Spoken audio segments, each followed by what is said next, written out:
This is the Khmer Times News. My name is Paolo Bonini, and these are your headlines. Yet another woman dies in a botched operation. The all clear is sounded on bird flu. And we have exclusive footage of the giant puppet parade, and quite amazingly, footage of a UFO over Siem Reap, in what could be the first ever UFO caught on camera over Cambodia. But first, our headline story. Cosmetic surgery is driven by a single prerogative, and that is the fee-paying customer at the end of the procedure looks better than they did prior to the operation. The look that would be least desirable when paying thousands of dollars is the slate grey dead look. And that is what one woman got when she placed her trust in the M25 Beauty Centre in Phnom Penh, as the surgery went tragically wrong and she was killed in a botched operation that left her not enhanced by the surgeon's blade, but dead on the surgeon's table. The Ministry of Health has ordered the shutdown of a cosmetic surgery clinic after a woman died during a breast operation performed by its staff. Authorities are now looking to taking legal action against those responsible for her death. And according to press reports, the 41-year-old woman went to the M25 Beauty and Academy Clinic in Phnom Penh for breast surgery earlier this week. But during the operation, the doctor is suspected to have used the wrong techniques, which led to the woman's death on the operating table. But hold on just a moment. Let us narrow this rather tepid and vague statement down a little. What is the most probable cause of death here, as has been surmised by other news outlets, is the patient died due to the incorrect administration of anaesthetic, and that is unforgivable. As anesthesiologists learn from day one, what they are doing is extremely dangerous. You go too far and there is no way back. Your patient will die right there in front of you. So therefore, constant monitoring of that patient by a skilled professional is the only way to stop your patient from dying. And from what press sources are saying, that is exactly what happened. There could well have been a level of complacency, and complacency in any operating theatre will lead to disaster. And it seems the clinic owner also got a whiff of what was in the air. For just like a Lexus driver meeting a concrete divider at 3 a.m, he did the traditional and has fled the scene straight after the death of the woman, and he is now on the run and wanted by the police. He faces imprisonment of up to 3 years. And the maximum fine for this crime? Well, it's $1,500. Every 6 hours, someone dies on the kingdom's roads, and many are not surprised by this tragic figure, for some of the driving witnessed is simply terrifying. But there is another killer that does not strike the same terror, but kills legions more people. A killer that walks amongst us, that is utterly ruthless in claiming thousands of lives every single year. And instead of waiting 6 hours to claim yet another victim, this killer waits just 35 minutes. For every half an hour, another person dies, and its name is tobacco. Over 15,000 Cambodians die of tobacco-related illnesses every single year, and that makes the deaths on the nation's roads look almost insignificant when compared to tobacco's ruthless efficiency at claiming lives. Smoking is quite simply a blight upon modern society, and there are over 15,000 people who die of smoking every single year within Cambodia. Mr. Mom Kong, director of the Cambodian Movement for Health, cited a recent survey by the Ministry of Health showing that there are an estimated 1.6 million adult smokers. Now that, as a percentage, is really surprising, as what that equates to is approximately 13% of the country's adult population. At an estimate, Cambodian smokers spend an amazing $235 million per year on cigarettes. And it is tobacco users in rural areas who spend much more money buying tobacco products compared to those in urban areas. And that very much reflects the path needed to be taken to reduce tobacco consumption, for it is education that will force this number down. And according to a United Nations study, tobacco-related illnesses have cost Cambodians' economy over $500 million. To be exact, it's a whopping $657 million in loss. Mr. Kong added what we already know, and that is, tobacco users are at a severe risk of early mortality due to cancer, as well as cardiovascular diseases, respiratory illnesses, and many other tobacco-attributed diseases. But here is the thing. I myself used to smoke, and I have to put my hand on my heart and say, when I gave up nicotine, it is one of the hardest things I have ever done. And as we can see, that the habit is more defined in rural areas.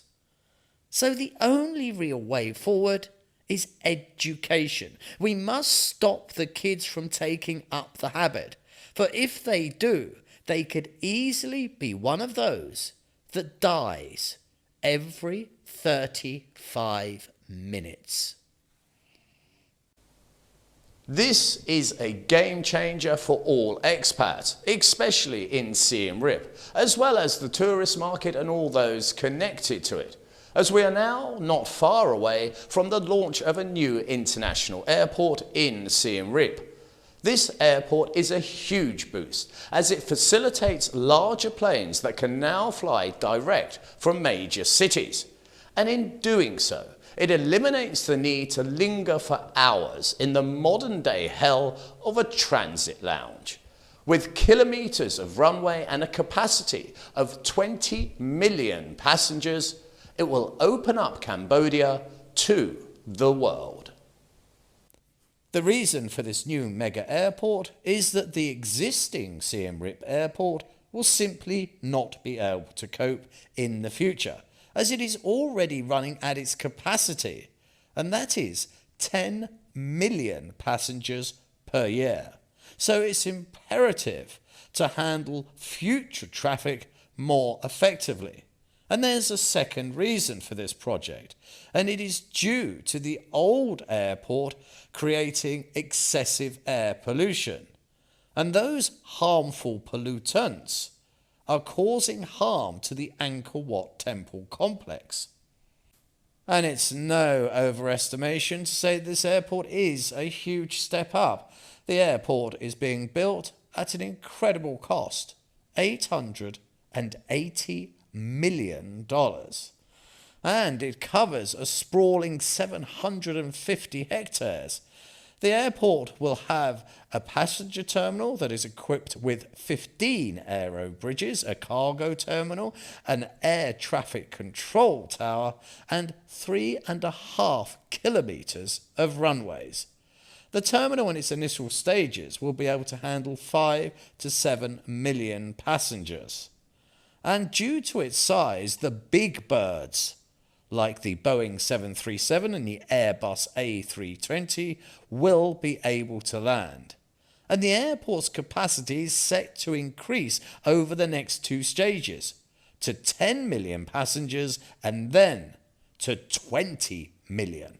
Now, the major selling point here is one could board a plane in New York or London, or if you're unlucky, maybe Paris, and then you could fly direct to Siem Reap. No more hanging about in those horrible transit terminals, which are the modern-day curse of air travel. But some have complained that this new airport is too far from the city. It is approximately 50 kilometres away. But they have thought of that, for there is an expressway that is to be built to whisk passengers directly to the heart of the city. And I, for one, will be more than happy to travel 50 kilometres by road. I mean anything, and I do mean anything, but be trapped in the hell that is a transit lounge, sitting in an uncomfortable plastic chair, debating to myself, is a dry cheese roll really worth $12? As cartoons blare above me from TV screens that nobody's paying attention to. Cambodia has received 3,000 doses of bird flu vaccine from the World Health Organization. But they are only a precautionary measure, as the all clear has now been sounded on bird flu. The shocking death of a 12-year-old girl and then her father having to be contained had many panicking that an even more deadly pandemic was to sweep the nation. But with a swift response by health officials and the ever-watchful eye of the World Health Organization, the death toll still remains at 1. And the father who tested positive has been given the all clear. So, with no new cases, the nation can now breathe a collective sigh of relief. There is no cause for alarm over the bird flu situation, says the Ministry of Health, saying that the situation is now under control. Or Van Dien, a spokeswoman of the Ministry of Health, said this week that the situation with H5N1 virus is now contained. She said there were only 2 cases of the virus that had been detected, and that resulted in a single death, that of a 12-year-old girl. The other person who was infected was in fact the girl's father, who had tested positive at that time. Van Dien said that the girl's father is currently under medical care and is being treated at a district hospital. And the recent tests he has undergone has actually showed he is now negative for bird flu. She went on to urge the public to be aware of the situation and to take precautionary measures by regularly washing hands with soap and water, and not to touch or to go near sick or dead poultry, as well as being sure that all the meat they eat is well cooked. Bird flu seems now to have left us, as there is no further cases. And it seems quite remarkable that we can all now breathe a sigh of relief. A single case appeared. It killed a young girl. And that death sent shockwaves of terror right across the nation. And it also had very adverse effects on poultry exports. But now, with no further cases, the all clear has been sounded. And we can say that Cambodia is certainly free of bird flu. Now, here's a good story. Was there a UFO sighting in Siem Reap at the giant puppet parade? Of course, you will have to decide for yourselves. And when you see the footage, you decide, was it aliens or something with a more down-to-earth origin? The parade itself was a grand affair. Hordes of people hit the streets to see the giant puppets. And the local kids did a fantastic job on putting on a display that wowed many. But up in the sky, something else could be sighted. A craft at high altitude that moved slowly and silently away from those crowds, with an array of lights flashing blue, white and red. But as to what it was, I will leave for you to decide. But many are left wondering, is this the first ever UFO caught on camera in Cambodia? And here we are at the puppet parade, and it was fantastic. As you can see, there's an absolute river of people who took to the streets. 420 children took part, and it was an absolute spectacular. Now, the first character to come onto your screen is this giant man with this pink top and his yellow legs, and it's here. If you look at the kids that are standing next to this giant man, you can get a comparison, and you can see the size of these puppets. They are huge. Next, we have a giant carrot. I would have loved to sat in on that meeting when they're deciding what are we going to do this year for the giant puppet parade. And somebody said, let's do a giant carrot. Everybody looked at that person and said, good idea. Now this one is also giant and orange, but it's a dragonfly of some sort. And look at those wings. Look, they've managed to get the lights in there and everything. And it's not just the paper and the wiring. You've got all that electrical work to do as well. And that really bowled me over. I think that was my favourite. That and this giant bird. Again, look at the people next to it. Hopefully the screen's giving you an idea as to size. This was huge. This was a snake, and look, it disappears all the way down the road. It was a mammoth one, that. But I know why you're viewing this piece. It's the UFO. Well, this is a piece of footage I managed to get off someone. The UFO's in the screen now. It's where that building is. Now, they've zoomed in, and you can just see a bit of twinkling going on. So what I've done is I've actually enhanced this footage and zoomed in further so you can see. Here it is. The first ever UFO footage filmed in Siem Reap, or potentially Cambodia, because I could find no other. And what you see is this alternate flashing light. It's on a craft because it is moving from right to left. Now, obviously, we need firstly to define what a UFO is. And what we're saying is UFO, unidentified flying object. We are not saying reptilians from Mars. We're not saying that.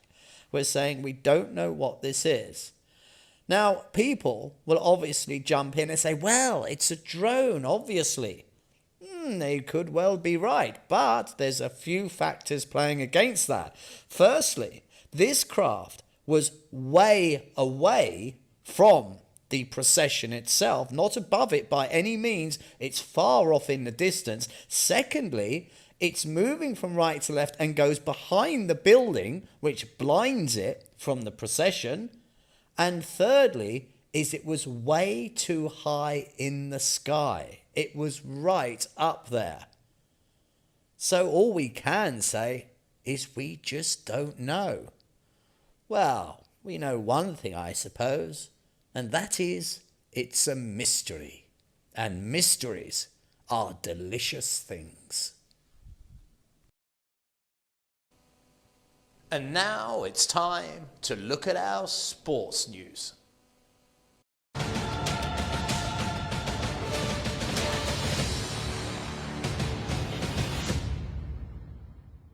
The quickest of romps through the latest results, as we're going to have a look at the tables this week. Now, the big one is Man U at home drew 0-0 with Southampton. Now, that is rough going. That is appalling play for them, and they needed the points as well. Chelsea 3-1 against Leicester City, as I like to call it. Crystal Palace beaten 1-0 by Man City. What a shame. Palace could have done with those points. And as we look at the table, there we see Arsenal at the very peak of the mountain, and they won again as well this week. Man U in third place, Chelsea in 10th. Now, as we go to the second half, we'll see that Crystal Palace, although losing, are doing all right. But look what they've done. They've drawn the last 3 and lost another 2. So they need to get their act together. Otherwise, they'll be heading downwards to our adopted team, Nottingham Forest, who also lost. But They're still at 14th, so they're quite safe. And there is Southampton right at the bottom, and that explains why the Man U result was so bad. It's time to have a look ahead and see what the weather has in store for us next week. Now here's a weather chart that is about as interesting as bumping into an expat in a bar who tells you he's ex-military special forces. Very interesting indeed. It's the same across the board, as they are really, aren't they? It's always the same old story. We have cloud, we have sunshine, but here's the good news amongst it all. There is 0 chance of rain. The humidity is slap bang in the middle, which is just perfect. There's a gentle breeze, but the temperature is at an absolutely delightful 36 max. So if you need to do anything or go and visit somewhere, it's the perfect weather for doing it. This has been the Khmer Times News. Please do subscribe and comment and stay up to date with all the breaking news by following us on both Facebook and Telegram. This has been Paolo Bonini, and that was the week that was. I'll see you next weekend for your weekly Roundup.